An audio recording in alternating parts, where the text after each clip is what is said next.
Hello student, hope you all are doing well. आज हम लेकर आए हैं आपके लिए 9th AMU एंट्रेंस के एग्जाम से रिलेटेड कुछ आपके टॉपिक्स जो आपके आने वाले एग्जाम में इंपॉर्टेंट है।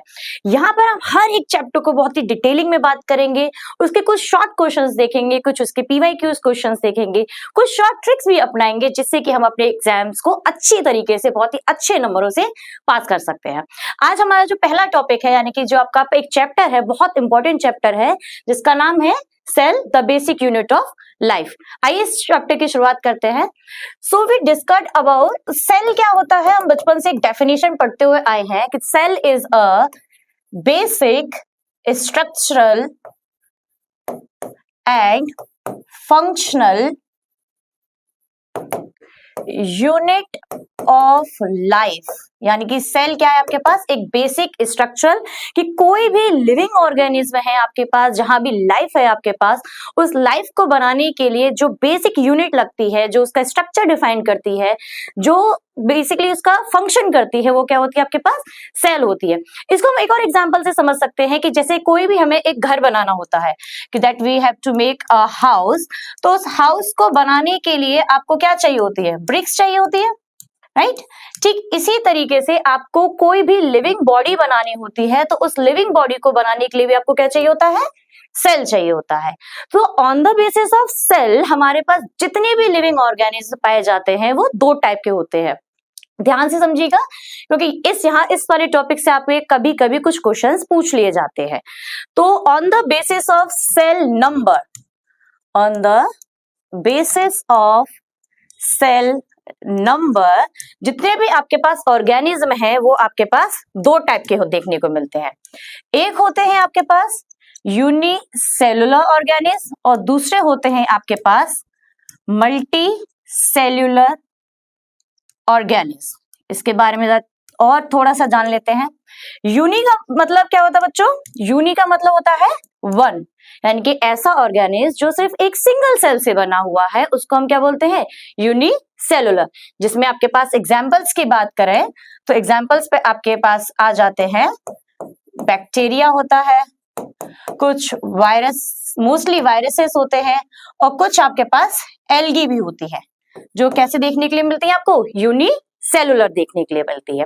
वहीं पर हम बात करें मल्टी सेलुलर की, तो जो वर्ड मल्टी है, मल्टी का मतलब क्या होता है बच्चों, मोर देन टू सेल, दो या दो से ज्यादा वाले ऑर्गेनिज्म को हम क्या बोलते हैं, मल्टी सेलुलर कहते हैं।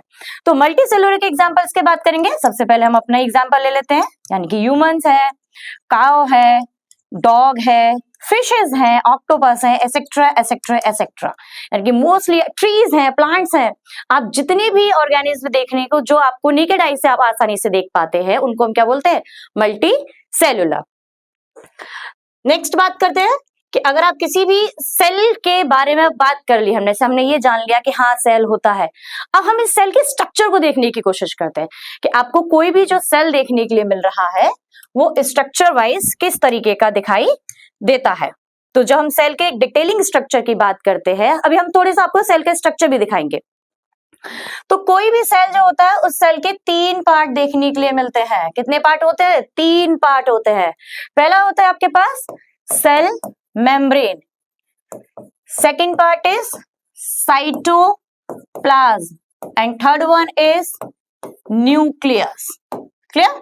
तो आपके पास कोई भी सेल है, आप उस सेल में तीन पार्ट देखने के लिए आपको मिलेंगे कि सेल मेम्ब्रेन देखने के लिए मिलेगी, दूसरा आपको उसमें साइटोप्लाज्म देखने के लिए मिलेगा, और तीसरा मोस्ट इंपॉर्टेंट जो है आपको उसमें उसका न्यूक्लियस देखने के लिए मिलेगा। एक एक करके हम इन तीनों पार्ट के बारे में पढ़ेंगे और उनके फंक्शंस देखेंगे, और साथ ही हम ये भी देखेंगे क्या उनका कोई कॉमन नेम है या नहीं। बिकॉज आपके जो क्वेश्चंस देखे जाते हैं वो कई बार इस तरीके से पूछ ले जाते हैं कि उनका कोई ना कोई कॉमन नेम होता है। क्लियर। तो सबसे पहले हम जो बात करने जा रहे हैं वो आपके सेल में एक टेबल हम आपको दिखा देते हैं जो कि आपके लिए काफी हेल्पफुल रहेगी आपके एग्जाम पॉइंट ऑफ व्यू से। तो यहाँ पर एक टेबल बनी हुई है मेरे सामने जिसमें सेल ऑर्गेनेलीज की बात हुई है, यानी कि अभी जो आपने लास्ट वाली स्लाइड में देखा था कि आपका जो सबसे पहला जो था वो क्या था आपके पास, सेल मेम्ब्रेन। जैसे फॉर एग्जांपल ये मैंने कोई भी एक सेल मान लिया है, तो जिसकी आउटर मोस्ट जो लेयर है वो क्या कहलाएगी आपके पास, सेल मेम्ब्रेन कहलाई जाएगी। क्लियर बच्चा पार्टी? आगे बढ़े तो अब आपके पास क्या है, पहली सेल क्या है, सेल मेम्ब्रेन। सेल मेम्ब्रेन क्या करती है, सराउंड दी सेल, सेल को क्या करती है, सराउंड कर देंगे, सेल को घेरे रखती है। घेरे रखने का मतलब क्या है, देखो अगर जैसे घर है, अगर हम उस घर के अंदर है, that is we are the cell organelle, तो हमको सराउंड कौन कर रहा है, हमारे घर के चार वॉल कर रही है। तो वॉल क्या हो गई हमारे लिए, जो है प्रोटेक्ट कर रही है। किससे प्रोटेक्ट करेंगी, एक्सट्रीम कंडीशन से प्रोटेक्ट करेंगी, बाहर के एनिमीज से प्रोटेक्ट करेंगी हमें। सेम इसी तरीके से सेल को जो प्रोटेक्शन देगा या कोई भी एंट्री और एग्जिट भी करवाएगा, वो कौन करवाएगा, cell membrane. So it control what enters and what leaves from the cell, यानी कि सेल के अंदर क्या आ रहा है, क्या जा रहा है, सेल की डिमांड क्या है, उन सबको कौन परमिट और एग्जिट करवाएगा, वो करवाएगा सेल मेम्ब्रेन। यहाँ पर एक बात बहुत अच्छी जानने वाली है कि इसका एक और नाम होता है, किसका नाम होता है आपके पास, प्लाज्मा मेम्ब्रेन। हम इसको एक और नाम से जानते हैं, दैट इज प्लाज्मा मेम्ब्रेन के नाम से भी जानते हैं। एक और इसकी खासियत है जो मोस्टली पूछ लिया जाता है कि it is selectively permeable in nature. कैसी है, सिलेक्टिवली परमिएबल नेचर की होती है, यानी कि सेल का विल होगा, सेल की जो डिमांड होगी, इसकी मर्जी होगी सेल के अंदर क्या लेके जाना है, सेल के अंदर क्या नहीं लेके जाना है। Same as AMU entrance exam, AMU university आपको सिलेक्ट कर रही है बाय थ्रू दिस एग्जाम के किन बच्चों को एडमिशन देना है और किन बच्चों को एडमिशन नहीं देना है। क्लियर बच्चा बड़ी? So next is Golgi body. अब हम इसके थोड़ा सा अंदर और जाने वाले हैं कि एक और सेल ऑर्गेनेली के बारे में बात करने वाले हैं, जो आपके पास क्या है, cell Golgi bodies. Golgi bodies से पहले जाने से पहले मैं थोड़ा सा रुकना चाहूंगी, एक और चीज आपको बताना चाहेंगे।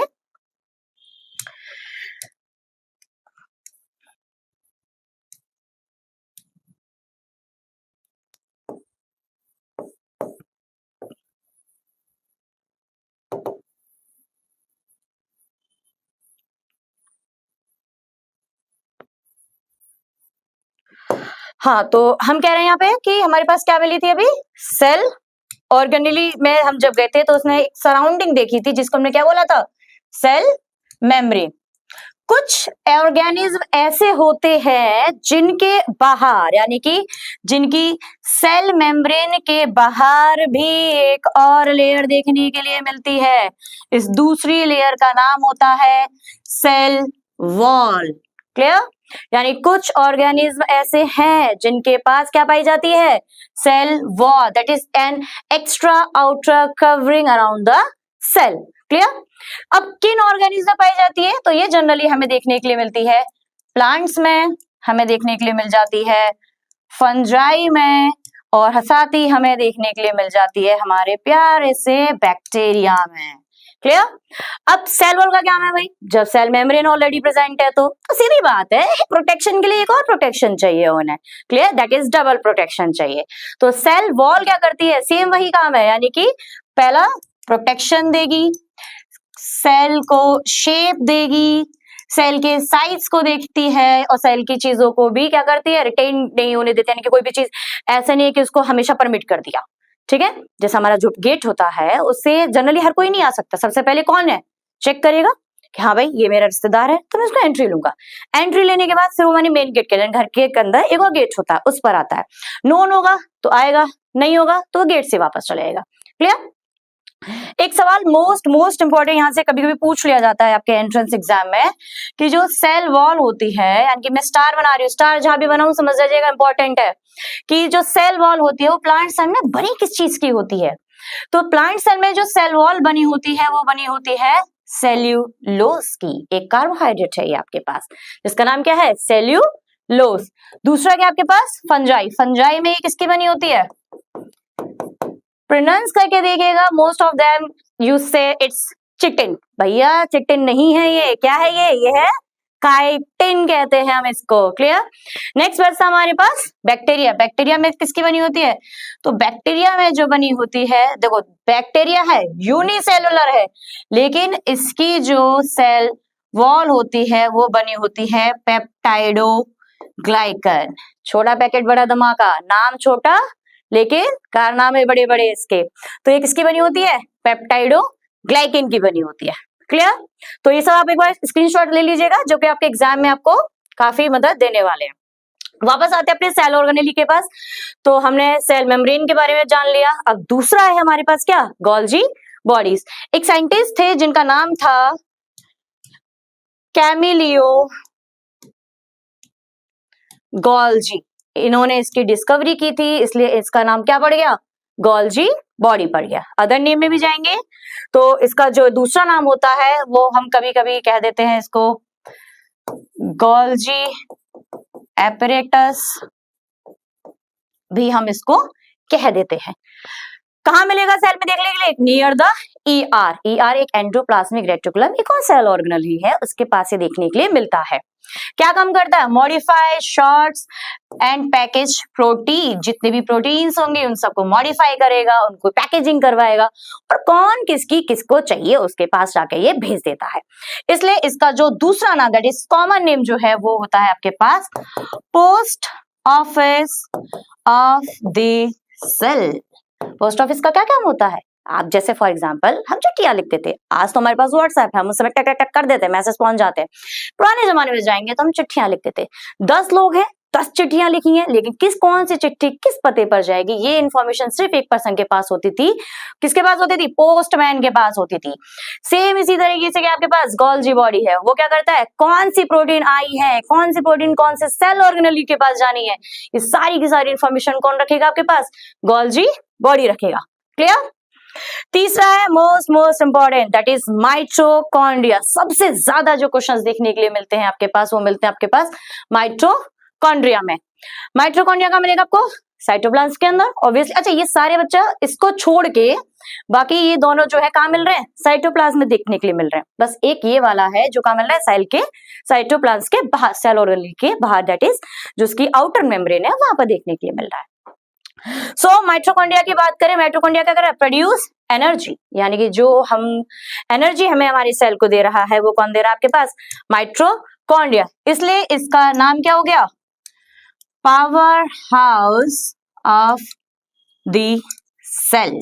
क्लियर? जैसे हमें इलेक्ट्रिसिटी कहाँ से मिलती है, हमें हमारी पावर हाउस से मिलती है, वो हमें इलेक्ट्रिसिटी जनरेट करते हैं। सेम इसी तरीके से जो माइटोकॉन्ड्रिया है वो सेल को क्या दे रहा है, पावर हाउस बन रहा है उसके लिए, किसको क्या दे रहा है, एनर्जी दे रहा है। ये एक नाम आया है ATP। ये क्या होता है, बेसिकली इट्स एनर्जी करेंसी। हमें कोई चीज दुकानदार से जाके खरीदनी है तो हम किसको क्या देंगे, पैसे, it's a currency of exchange.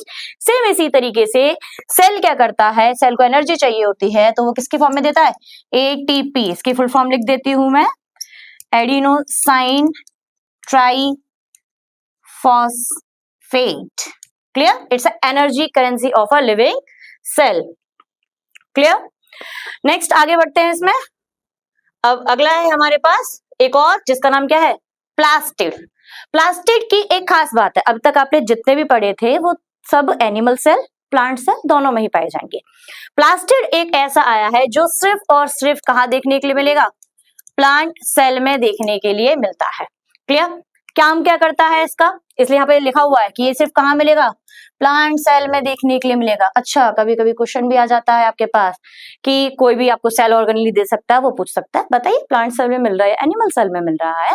तो इसके लिए आप क्या करेंगे, सिंपली कुछ सेल ऑर्गेनेल आएंगे आपके पास, हम आगे बात करेंगे इसके बारे में भी कि जो प्लांट सेल में मिलते हैं, और कुछ ऐसे होते हैं जो हमारे एनिमल सेल में मिलते हैं। अच्छा, प्लास्टिड हमारे पास 3 टाइप के होते हैं। पहला होता है आपके पास क्लोरोप्लास्ट, जैसे कि नाम से आ रहा है, बचपन में कभी एक वर्ड सुना है, क्लोरोफिल। क्लोरो हमेशा याद रखना, क्लोरो शब्द का मतलब होता है कलर, कि जो प्लांट्स को कलर देने वाला है। कौन सा कलर देगा, ग्रीन। क्लियर?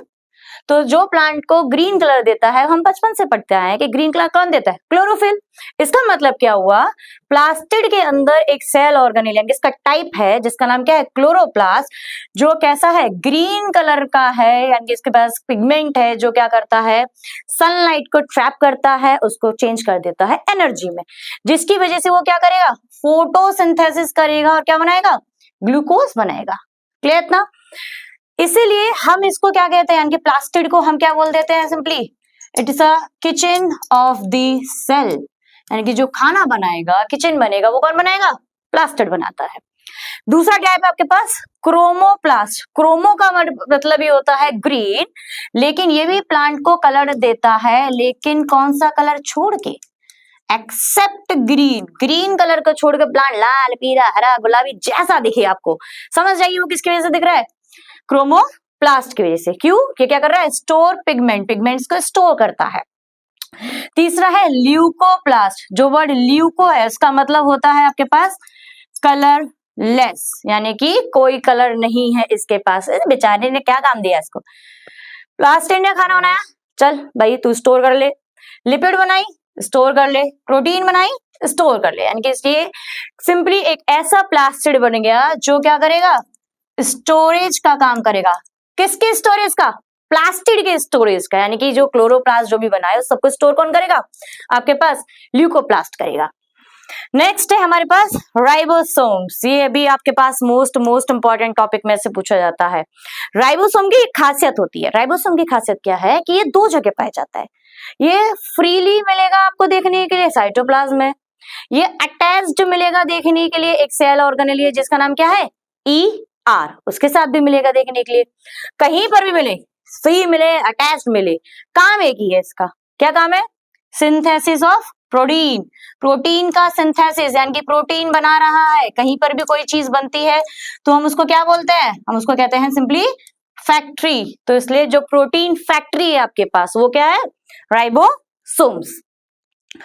नेक्स्ट आपके पास वैक्यूल। वैक्यूल की भी एक खासियत बात है। वैक्यूल जो होता है, बच्चा ध्यान से समझिएगा, वैक्यूल भी हमें सिर्फ और सिर्फ किसके पास देखने के लिए मिलेगा, प्लांट्स के पास देखने के लिए मिलेगा। हम एनिमल सेल का मतलब हम अपने आप को ले रहे हैं, यानी कि मैमल्स के अंदर या जितने भी आप एनिमल्स देखेंगे, मोस्टली एनिमल्स के अंदर वैक्यूल नहीं पाया जाता। अगर बाई चांस पाया भी जा रहा है तो उसका साइज बहुत बहुत बहुत ज्यादा छोटा होता है। क्लियर? तो वैक्यूल कहां देखने के लिए मिलेगा आपको, प्लांट सेल में देखने के लिए मिलेगा। ये भी साइटोप्लाज्म में मिलने के लिए। काम क्या होता है, store water, waste and nutrient, यानी जो एक्स्ट्रा अमाउंट की जितनी भी चीजें हैं वो कहां चलेगी हमारे पास, वैक्यूल। हमारे घरों में भी क्या होता है, जितनी भी एक्स्ट्रा अमाउंट की चीजें होती हैं उसको हम सब कहां फेंक देते हैं, अपने स्टोर रूम में भेज देते हैं। तो इसलिए ये क्या कर रहा है, स्टोरेज का काम कर रहा है। तो इसलिए हम इसको क्या बोलते हैं, store house of the cell कहते हैं। इतना क्लियर, समझ में आया? वैक्यूल क्या है आपके पास, store house of the cell. जितना भी एक्स्ट्रा मटेरियल सबका सब कहां जाने वाला है आपके पास, वैक्यूल में जाने वाला है। क्लियर? नेक्स्ट आपके पास लाइजोसोम। बेचारा बड़ा दुखी सा, इसका नाम ऐसा है कि जिसको सुन तो लगता है यार कितनी दया करें इसके ऊपर। रीजन क्या है इसका, ध्यान समझिएगा।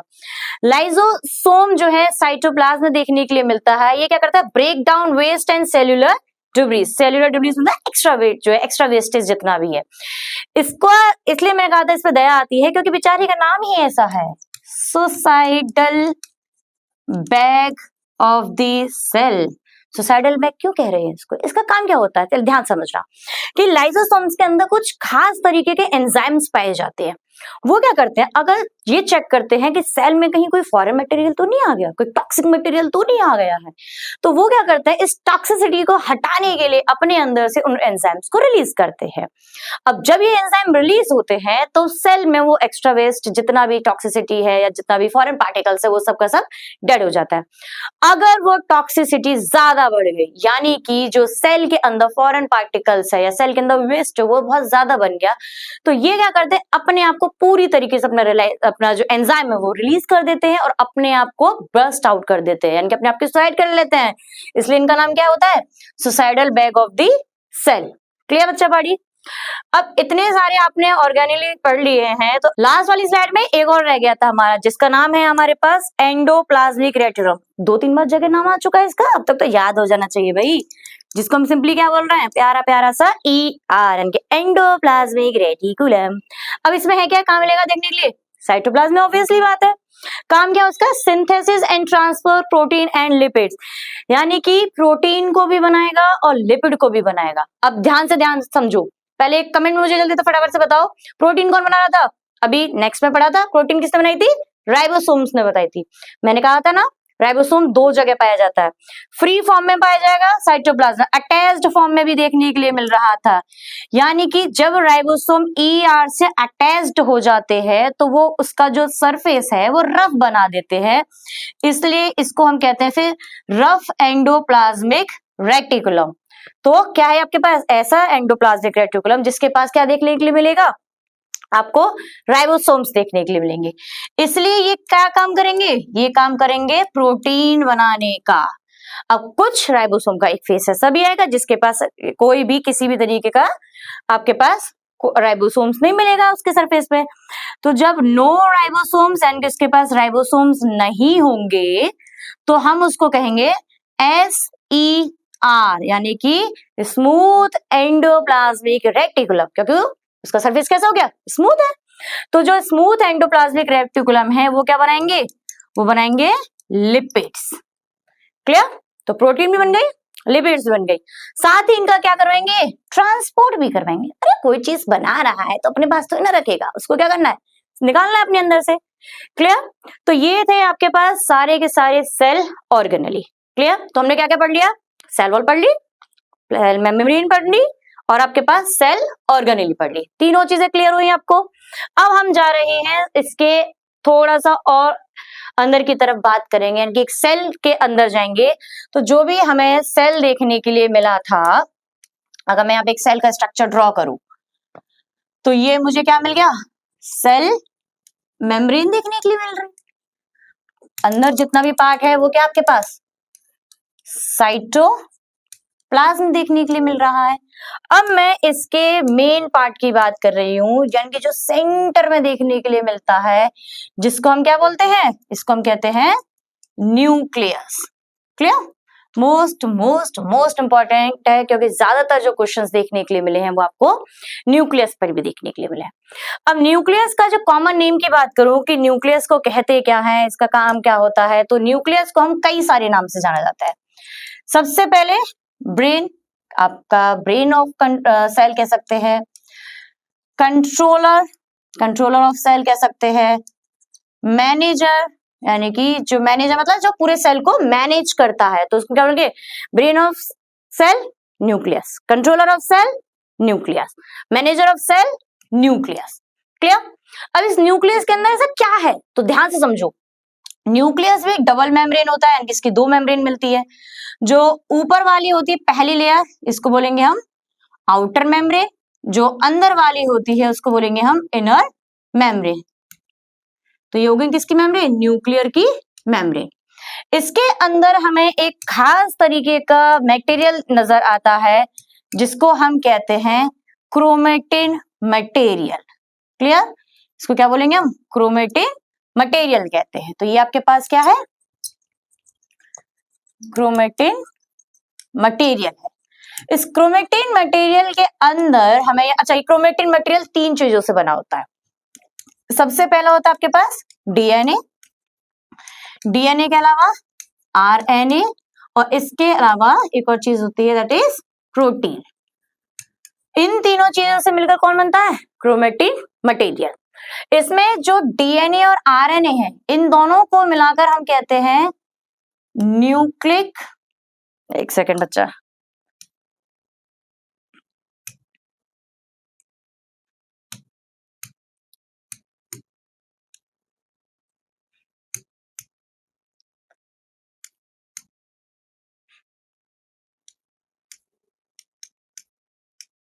तो इन दोनों को मिलाकर हम क्या बोलते हैं, हम इनको कहते हैं न्यूक्लिक एसिड, यानी कि न्यूक्लियस में एसिडिक चीज पाई जा रही है, इसलिए हम उसको क्या बोल रहे हैं, न्यूक्लिक एसिड कह रहे हैं।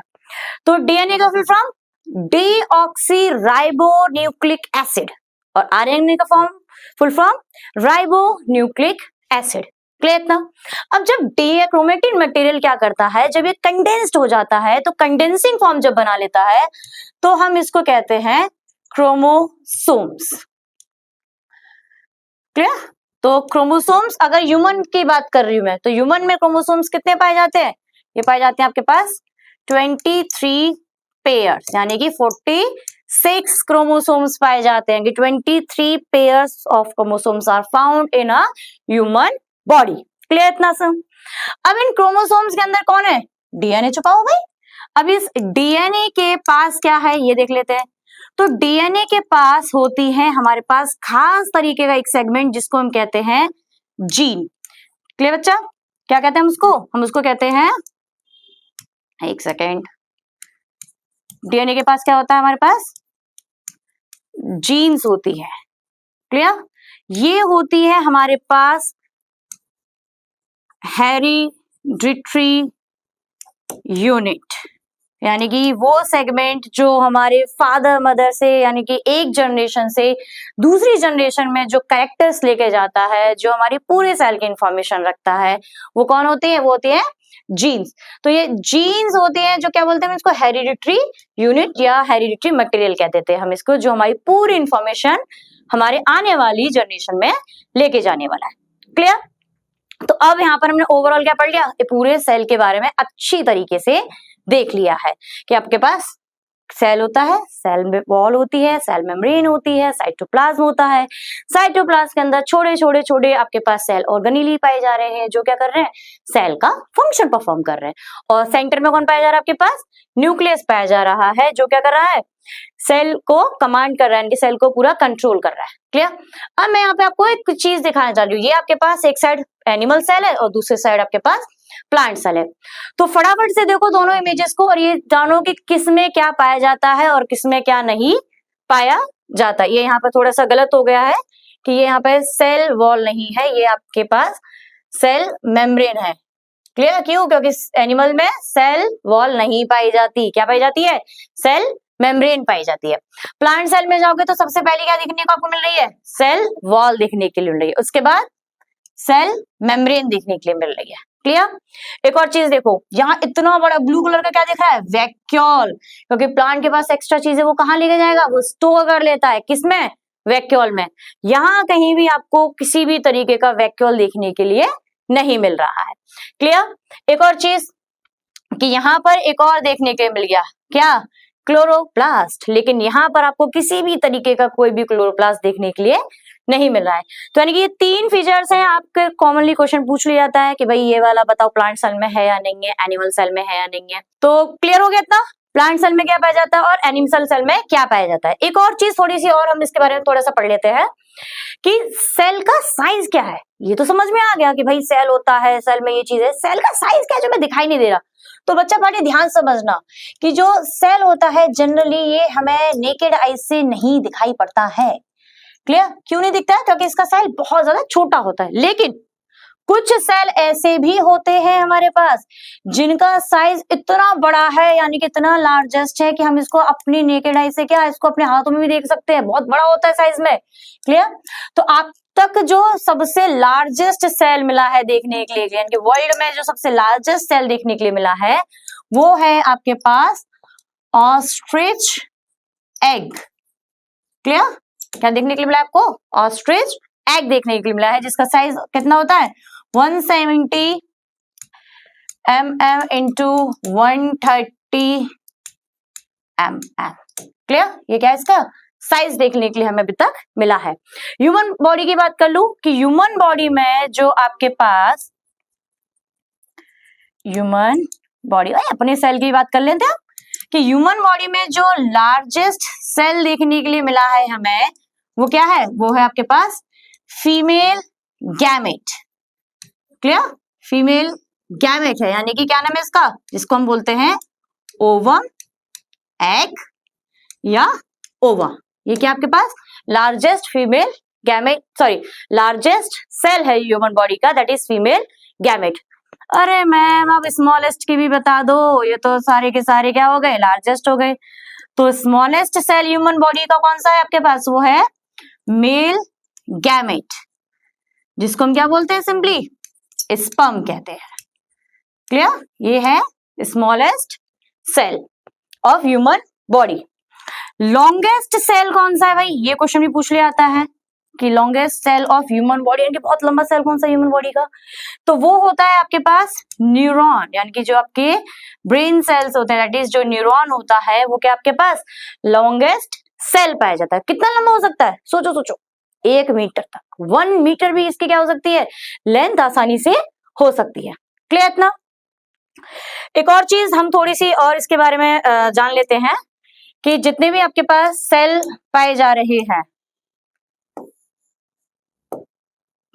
यानी कि जो आपने अभी न्यूक्लियस जो देखा या जो आपने सेल देखा, या इसमें एक और इसका सेल का क्लासिफिकेशन है, यानी कि ऑर्गेनिज्म को एक और क्लासिफिकेशन पर बांटा गया है। ये भी इंपॉर्टेंट है आपके लिए पास कि ऐसे सेल ऐसा कोई भी सेल जिसमें जो न्यूक्लियस अभी पढ़ाया था हमने लास्ट टाइम पर कि जिसके पास सेल मेम्ब्रेन है, सॉरी न्यूक्लियर मेम्ब्रेन है इसके पास, और इसका क्रोमेटिन मटेरियल अंदर है, छुपा हुआ है, क्योंकि साइटोप्लाज्म में नहीं आ सकता है। क्यों नहीं आ सकता?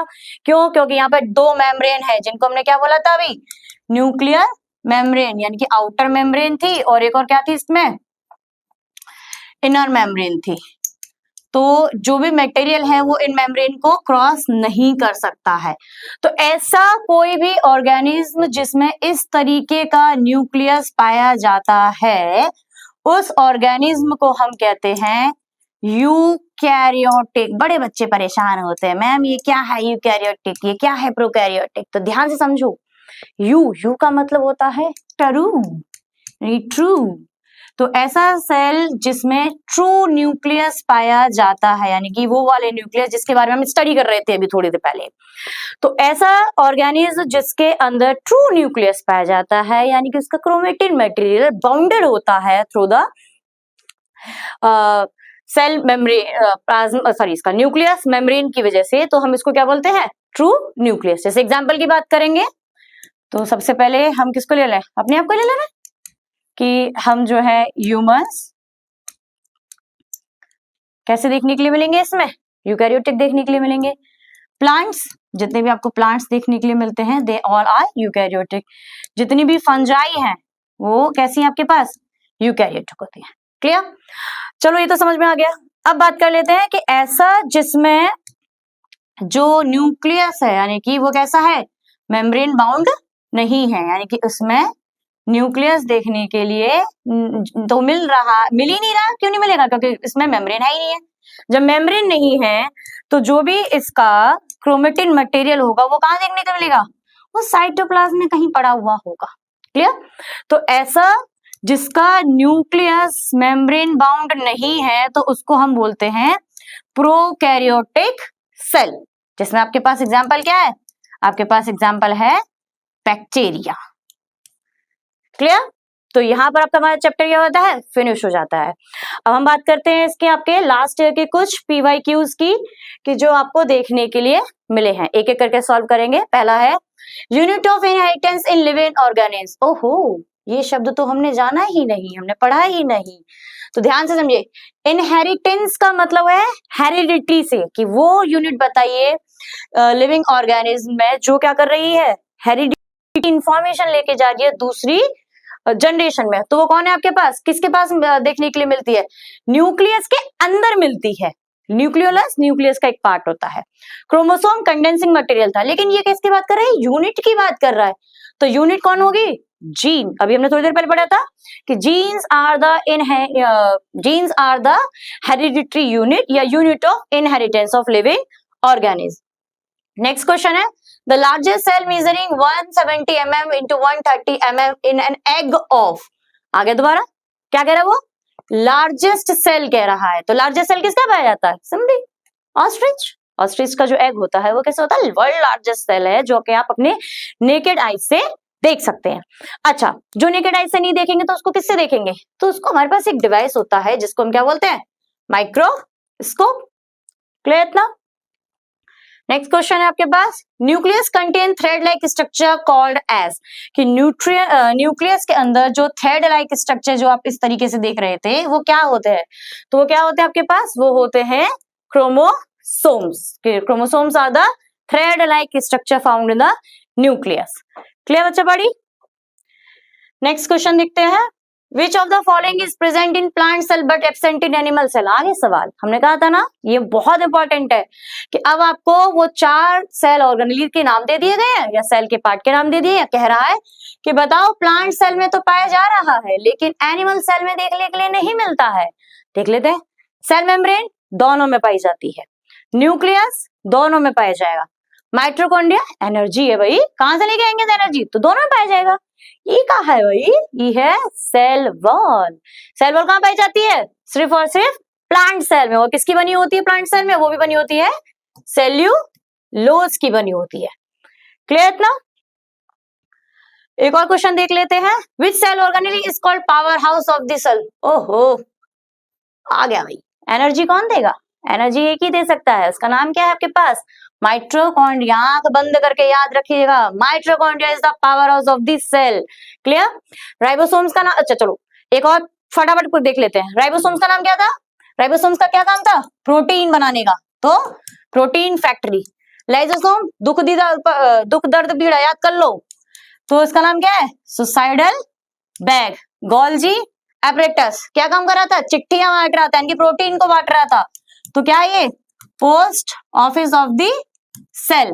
कौन बच्चा बेचारा, हमारा बच्चा माइटोकॉन्ड्रिया बच्चा, जो क्या करेगा आपके पास, वो क्या करेगा आपके लिए, सेल के लिए क्या बनाएगा, power house of the cell, यानी कि सेल को जो पावर जनरेट करेगा उसको कौन करेगा, माइटोकॉन्ड्रिया करेगा। क्लियर। लास्ट क्वेश्चन देख लेते हैं, which of the following is a unicellular organism. आ गया, यूनि मतलब एक सेल, कि इनमें से कौन है ऐसा जो सिंपली एक सेल का बना हुआ है। ह्यूमंस, हम तो मल्टी सेलुलर है, कई सारे सेल हमारे अंदर। फ्रॉग मल्टी सेलुलर है, डॉग मल्टी सेलुलर है। ये आ गया एक नाम, क्या नाम है इसका, अमीबा। बचपन में देखा एक पैसा पिग कैसे बनाते थे, इसके पास सूडोपोडिया होता था, तो ये क्या आपके पास अमीबा है, जो किसका बना होता है, एक ही सेल का बना होता है, यानी कि यूनिसेलुलर ऑर्गेनिज्म है। क्लियर। तो ये जो चैप्टर था ये था आपके पास cell the basic unit of life. Hope आपको ये समझ में आया होगा। अच्छा, इस सीरीज में हम कई और चैप्टर्स भी लेकर आने वाले हैं जो आपके एग्जाम यानी कि AMU 9th एंट्रेंस एग्जाम में बहुत ज्यादा इंपॉर्टेंट होने वाले हैं। क्लियर। तो इस चैप्टर के बाद फिर से रिमाइंड करके देखिएगा और जानिएगा और इसके क्वेश्चंस करके देखिएगा। अगर कोई ऐसा क्वेश्चन है जो आपको नहीं आ रहा है तो आप हमारे कमेंट सेक्शन में भी दे सकते हैं। Thank you.